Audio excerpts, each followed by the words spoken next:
নমস্কার সবাইকে, আমি পৌশালী। পৌষ সানশাইনের আবারও নতুন একটা ব্লগে আপনাদের সবাইকে জানাই অনেক স্বাগত।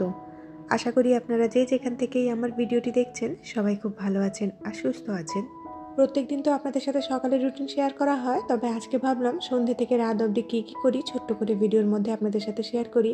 তবে আজকে কিন্তু অন্য রকমের একটা দিন, কারণ আজকে আমার শরীরটা বেশ খারাপ রয়েছে। খুব একটা বেশি কাজবাজ করিনি, তবে যেটুকু করেছি সেটুকুই আপনাদের সামনে তুলে ধরবো। রাত্রিবেলা 4:30 থেকে আমার ভীষণ পরিমাণে ভমিটিং হয়েছে, তার সাথে শরীরটা বেশ খারাপ রয়েছে, পেটটাও একটুখানি গড়বড় হয়েছে। তো হাজব্যান্ডের নাইট ডিউটি ছিল, সকালবেলা ও ফিরে ওষুধ এনে দিতে মোটামুটি পুরো সকালটা একটুখানি রেস্ট নিয়েছিলাম। তারপরে এই যে সন্ধ্যেবেলা উঠে টুকটাক কাজবাজ শুরু করে দিয়েছি। আর প্রথমেই কিন্তু এই ঘরের বেডশিটটা একটুখানি চেঞ্জ করে নিচ্ছি। অনেকদিন ধরে একই বেডশিট পাতা হয়ে রয়েছে, যেহেতু আমরা এই রুমটা খুব একটা বেশি ব্যবহার করি না, তাই ঘন ঘন বেডশিট চেঞ্জ করার প্রয়োজনও পড়ে না।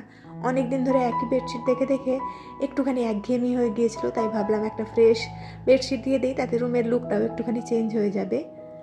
যতই আমাদের মতো হাউসওয়াইফদের শরীর খারাপ থাকুক না কেন, সংসারে কাজ ছেড়ে কিন্তু আপনি একটা দিনও থাকতে পারবেন না।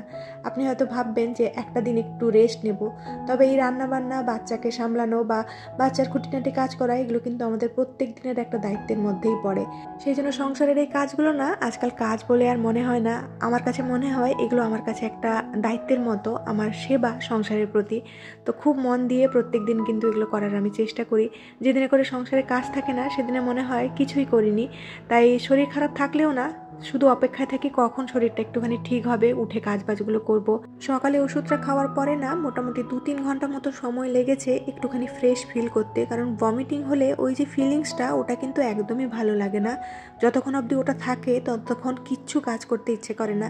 তাই ওই ফিলিংসটা যতক্ষণ অবধি ছিল আমি বিছানা থেকে একদমই উঠতে পারিনি, মনে হচ্ছিল উঠলেই বমি হয়ে যাবে। তো একটুখানি সুস্থ হতে সংসারের কাজবাজগুলো সেরেছি। তারপরে দুপুরবেলাটাও ভালো করে রেস্ট নিয়েছিলাম। তারপরে উঠে দেখলাম বেশ ফ্রেশ লাগছে, একদমই শরীর খারাপ বলে বুঝে উঠতে পারছিলাম না।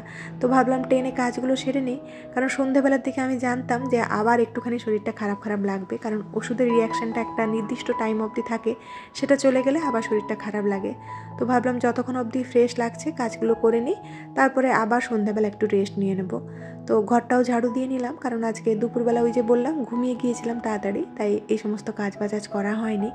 আর সোফাটাও দেখলাম একটু ধুলো হয়েছে, তাই কভারটা সরিয়ে ভালো করে ঝেড়ে আবার সোফাটা কভার করে দিচ্ছি। আগের একটা ভিডিওতে পোস্টপার্টাম ডিপ্রেশন নিয়ে যে কথাটা আমি বলেছিলাম, সেখানটায় আমাকে মোহিনী কমেন্ট করেছে যে তুমি ঠিকই বলেছো, পরিবার পাশে থেকেও নেই, সেই জন্যই খারাপ লাগে বেশি। তো সেই কমেন্টটা পড়ে না আমার একটা কথা তোমাকে জানাতে খুব ইচ্ছে করছিল, তবে আগের ভিডিওতে বলতে পারিনি বলে এখন বলছি। আসলে পরিবার জিনিসটা এমন, আমরা প্রত্যেকেই কিন্তু পরিবার থেকে অনেক কিছু আশা করে থাকি, তবে একটা কথা সবসময় মনে রাখবে, আমরা কিন্তু একা এসেছি, একা এখান থেকে যাব। সেই জন্য এই পৃথিবীতে যত তুমি কম মানুষের কাছে আশা করবে, তত কিন্তু তুমি বেশি ভালো থাকবে। সে তোমার সন্তানই হোক বা হাজব্যান্ডই হোক। আরও বাদবাকি আশেপাশে মানুষের কথা তো ছেড়েই দিলাম, খুব কাছের মানুষের কাছেও কিন্তু দেখবে জীবনে কোনো না কোনো সময় তুমি আঘাত পেয়েছো, কারণ ভগবান শ্রীকৃষ্ণ কিন্তু স্বয়ং গীতাতে বলে গিয়েছেন এটা হলো দুঃখলোক বা মৃত্যুলোক, এখানটায় দুঃখ থাকবে না এটা হতেই পারে না। তাই শুধু এটুকু বলবো, কখনো নিজেকে সুখী করার জন্য না অন্যের ওপরে নির্ভরশীল হও না।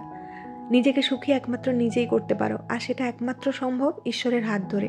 এই জড়জগতে মানুষ কিন্তু তোমাকে দুঃখ দেবেই, যে কোনো উপায়ে, যে কোনোভাবে, যে কোনো সময়। একমাত্র ঈশ্বরই আছে যে তোমাকে কখনো কষ্টে দেখতে পারে না, কারণ তুমি তার অংশ। তো সুখী থাকতে গেলে ঈশ্বরের হাত ধরো, উনাকে ডাকো, উনি কিন্তু তোমাকে একদিন না একদিন মনে অবশ্যই জোর দেবে। আর এই যে চিন্তা ভাবনাগুলো না, এগুলো একদিন ঠিক কাটিয়ে দেবেন। দেখবে ঈশ্বরকে ধরে কিন্তু আগের থেকে তুমি অনেক ভালো রয়েছো। আর আজকে কিন্তু আমার শরীরটা খারাপ হয়ে যাওয়ার পরে আমার কন্যা আমাকে বেশ খেয়াল রাখছে। ঈশ্বরের কৃপাতে এরকম একটা কন্যা সন্তান পেয়েছি যে আমাকে এত ভালোবাসে। জানি না প্রত্যেকটা মায়ের সন্তানরা বুঝি এরকমই হয়, তবে আমার মেয়ে না কাল সকাল 4:30 থেকে আমার সাথে জেগে রয়েছে। যখনই আমি বাথরুমে যাচ্ছি বমি করতে, ওকে বলে যাচ্ছি, ও কিন্তু একদম কান্নাকাটি করেনি। মাঝে মধ্যে হয়তো 1-2বার মা মা বলে ডেকেছে। যখনই আমি ওর কাছে এসে বলছি না আমার শরীরটা বেশ খারাপ, মানে তুমি একটু ঘুমো, আমি বাথরুম থেকে আসি, ও 10 মিনিট 15 মিনিট বাথরুমের দিকে তাকিয়ে শুয়ে রয়েছে কখন মা আসবে। কখনো আমার কাছে জল নিয়ে আসছে, কখনো আমি একটা বাটি নিয়ে শুয়েছিলাম সেটা এনে আমার মুখের কাছে ধরছে, মা এখানে মমি করো। আর কালকে ওকে না এরকমভাবে দেখে আমার হঠাৎ মনে হচ্ছিল হয়েছিল আমার মেয়েটা খুব তাড়াতাড়ি বড় হয়ে যাচ্ছে, ওর মধ্যে এত রেসপন্সিবিলিটি, ঈশ্বরের কৃপাতে এত বোধবুদ্ধি এসেছে, ভগবানের কৃপা না থাকলে হয়তো এই জিনিসগুলো কখনোই হতো না। আর এই মায়েদের জীবনে না সব থেকে বড় মায়া হচ্ছে তাদের সন্তান। বিশেষ করে সন্তান যখন ছোট থাকে, নিজের হাতে কোনো কিছুই করতে পারে না, সমস্ত কিছুর জন্য আপনার উপরে নির্ভরশীল হয়, সেই সময় না সন্তানের মায়া একটা অনেক বড় মায়া হয়। আমি মাঝে মধ্যে নিজেকে প্রশ্ন করি যে এই মায়াগুলো কেন ঈশ্বর দেয় আমাদের জীবনে। আসলে আমাদেরকে অনেক কিছু জিনিস শেখানোর জন্যই না এই সমস্ত জিনিসগুলো ঈশ্বর আমাদেরকে দেয়। আর এই প্রশ্নের উত্তরই না আমি কিছুদিন আগে গুরুদেবের সৎসঙ্গ থেকে পেয়েছিলাম, সেটাই আপনাদের সাথে শেয়ার করছি। আসলে আমাদের প্রত্যেকটা মানুষের গন্তব্যস্থল হলো ঈশ্বর প্রাপ্তি। সেটা আপনি যেই ধর্মেই থাকুক না কেন, আপনার ঈশ্বরকে আপনি যেই নামেই ডাকেন না কেন, ওনাকে পাওয়া হচ্ছে আমাদের প্রত্যেকটা মনুষ্যদের একটা জীবনের উদ্দেশ্য। তো এই উদ্দেশ্যে আমরা কিন্তু মায়ার জন্য সব সময় বাধাপ্রাপ্ত হই। তো সেই জায়গাটাতে উনি একটা এক্সাম্পল দিয়ে বুঝিয়েছিলেন, যখন একজন সন্তান কাঁদে তার মায়ের সামনে, প্রথমে কিন্তু তার মা ছুটে সন্তানটাকে শান্ত করতে আসে না। প্রথমে তার মা খেলনা দিয়ে ভোলানোর চেষ্টা করে, তারপরে হয়তো খাবার দিয়ে ভোলানোর চেষ্টা করলো, তারপরে হয়তো বাড়ির অন্যান্য সদস্যরা তাকে অন্যরকমভাবে ভোলানোর চেষ্টা করলো। কিন্তু শেষমেশ যদি সন্তান কোনো কিছুতেই না ভোলে, তখন কিন্তু তার মা তার কাছে আসে। তো সেই রকমই কিন্তু ঈশ্বরের সাথে আমাদের একটা সম্পর্ক রয়েছে। ঈশ্বর আমাদেরকে এই সংসার বলুন বা সমাজে বলুন, মায়া জড়ানো অনেক কিছু জিনিস দিয়েছে। বাড়ি, গাড়ি, স্বামী, সন্তান, সমস্ত সুখ, ঐশ্বর্য, অনেক কিছু দেবে। আপনি হয়তো যা চাইছেন জীবনে সব কিছু আপনাকে দিয়ে দেবে। কিন্তু সব কিছু পাওয়ার পরে যদি আপনি আপনার মাকে ভুলে যান বা ঈশ্বরকে ভুলে যান, তাহলে কিন্তু দিনের শেষে আপনি ওই মায়ের ছোঁয়া বা মাকে কখনো ধরতে পারবেন না। তো ঈশ্বর আমাদের কাছে ওই মায়েরই মতো। উনি আপনাকে পরীক্ষা করার জন্য আপনার কাছে সমস্ত কিছু দেবে। এই জড়জগতের সমস্ত সুখ আপনাকে দিতে উনি রাজি রয়েছেন। কিন্তু ওই সুখগুলো পেয়ে যদি আপনি উনাকে ভুলে যান, তাহলে কিন্তু উনি কখনো আপনার কাছে ধরা দেবেন না। আর এরকম চলতে থাকলে কিন্তু এই জন্ম মৃত্যু জড়াজালে আমরা জন্ম জন্মান্তরে আটকে রয়ে যাব। ঈশ্বর প্রাপ্তি কখনোই আমাদের পক্ষে সম্ভব হবে না। আর তার ফলে কিন্তু ওই চিন্ময় জগতে যে স্বাদ আস্বাদন, সেটা আমরা কখনোই করতে পারবো না। আশা করি এই উদাহরণটা দিয়ে আপনাদেরকে কিছুটা হলেও বোঝাতে পারলাম। তো যাই হোক, অনেক কথা বলে ফেললাম, তার সাথে কিন্তু অনেক কটা কাজও সেরে নিয়েছি। আজকে আমাদের বেডরুমের বেডশিটটাও চেঞ্জ করে ফেললাম। আসলে আমার শরীর খারাপ থাকলে না ওই বাসি বেডে বা বাসি জামা কাপড়ে থাকতে একদমই ইচ্ছে করে না। আমার মনে হয় বেডশিটটা একটু ফ্রেশ হোক, ভালো সুগন্ধ বেরোক সেখান থেকে, নিজেও একটু ভালো করে ফ্রেশ হই। তো নিজেও ফ্রেশ হয়ে নিয়েছি, সন্ধেটাও দিয়ে নিয়েছি, আর তার সাথে অনেক কটা না জামা কাপড় পরেছিল, হাজব্যান্ড করতে দিচ্ছিল না আয়রনটা। তারপরে ভাবলাম কালকে সকালে তো ডিউটি রয়েছে, তো এই কাজ কটা করে দিই। কাই দিদি ভাইয়ের এই কমেন্টটা পড়ে আমার খুব ভালো লেগেছিল, তো আপনাদের সাথেও আমি শেয়ার করতে চাই। মানুষ সমস্ত প্রাণী জগতে শ্রেষ্ঠ, কারণ সে ঈশ্বর চিন্তা করতে পারে। এই জীবনটাই তার কাছে শেষ কথা নয়। সে আত্মার অমরত্বে বিশ্বাস করে। রামকৃষ্ণদেব কথামৃতে বলেছেন, এমনও মানুষ আছে শিলগ্রাম শিলার চেয়েও পবিত্র। তো কাই দিদি ভাই, তোমার এই দার্শনিক মতবাদ বা এই সমস্ত কথাবার্তাগুলো শুনে আমার এত ভালো লাগে, কি বলবো। আমার সাথে না তোমার মনের অনেক বেশি মিল হয়।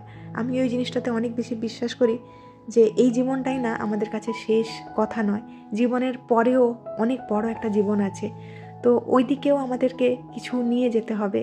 তো সেটা কিন্তু এইখানকার আর ভালো কর্ম হোক বা ঈশ্বরের নাম কীর্তন, এগুলোই আমাদের সঙ্গে যাবে।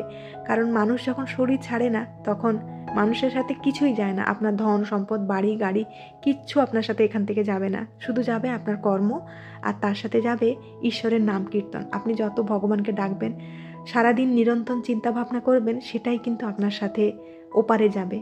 আর ওপারের জীবনটা আমরা সবাই মনে রাখতে পারি না, তো সেই কারণে এখানে এসে মায়ার জালের মধ্যে বড্ড বেশি আবদ্ধ হয়ে যায়। যদি আমরা ওদিকের জীবনটা মনে রাখতে পারতাম, তাহলে আমাদের প্রত্যেকটা মানুষের জীবন অনেক বেশি সহজ হয়ে যেত, তাই না? তো যাই হোক, এখানটায় কিন্তু মেয়ের জন্য না একটুখানি খাবারের প্রিপারেশন করে রেখে দিলাম। আজকে সকালবেলা বেশ কিছুটা ভাত রেখে দিয়েছিলাম, কারণ রাত্রেবেলা আমি জানতাম রান্নাবান্না করতে পারবো না। তো সেই কারণে না আমি ভাতটাকে গরম জলে ভালো করে ফুটিয়ে নিয়েছি, আর তার সাথে কিছু সবজিও কাটাকুটি করে একদম রেখে দিয়েছি। ওর বাবা রাত্রেবেলা একটু ভাত ভাজা করে দেবে, আর আমি এখানটা একটু ফ্রেশও হয়ে নিচ্ছি। আসলে শরীর খারাপ থাকলে না ওই ফিলিংসটা আমার কাছে ভীষণ বেশি খারাপ লাগে। সেই জন্য অসুস্থ থাকলে নিজেকে কখনো বলি না আমি অসুস্থ বলে। আমি সবসময় ভাবি আমি সুস্থ আছি, বা খুব বেশি খারাপ লাগলে ভাবি এই তো ওষুধ খাচ্ছি, একটু পরেই সুস্থ হয়ে যাব। মানে ফিলিংসগুলোকে না কখনো নিজের মাথার উপরে বেশি চড়তে দিই না। আর অসুস্থ থাকলে আমি কাউকে বেশি বলিও না, কারণ আমার মনে হয় এই অসুস্থতার গল্প যদি আমি 4 জনের সাথে করি, এগুলো নিয়ে বেশি কথা বলি, তাতে করে না শরীর আরও বেশি খারাপ লাগতে শুরু করে। সেই জন্য অসুস্থ থাকলে হয় আমি ঘুমোই, না হলে আমি গল্পের বই পড়ি, নিজের মতো করে সময় কাটানোর চেষ্টা করি।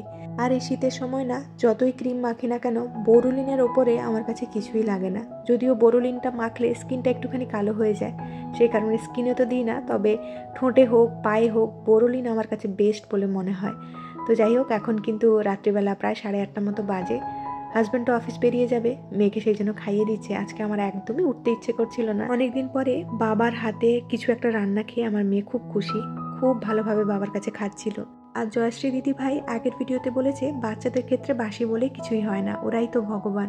হ্যাঁ গো দিদি ভাই, তোমার এই কমেন্টটা পড়ে না আমার খুব ভালো লেগেছে। আমার ভীষণ মনটা খুঁতখুত করতো, তবে তোমার কমেন্টটা পড়ে মনে একটুখানি জোর এসেছে। আর এই তো উঠে কিন্তু আমি আবার টুকটাক কাজবাজ শুরু করে দিয়েছি। এই জল রাখার যে কন্টেনারটা, এটা একটুখানি নোংরা হয়ে গিয়েছিল, সেটা ধুয়ে নিলাম। আর আগের ভিডিওতে আপনাদের সবার খুব সুন্দর সুন্দর কমেন্ট পেয়েছি, তবে আজকে ভিডিওটা অনেক ছোট হয়েছে, তাই সবার নাম আর নিতে পারছি না। পরের ভিডিওতে অবশ্যই নিয়ে নেব। তাহলে চলুন আজকের মতো ভিডিওটা এখানেই শেষ করছি। খুব শিগগিরই দেখা হচ্ছে নেক্সট আরেকটি ব্লগে। ততক্ষণের জন্য সবাই খুব ভালো থাকবেন, সবাইকে খুব ভালো রাখবেন আর নিজের যত্ন রাখবেন। টাটা।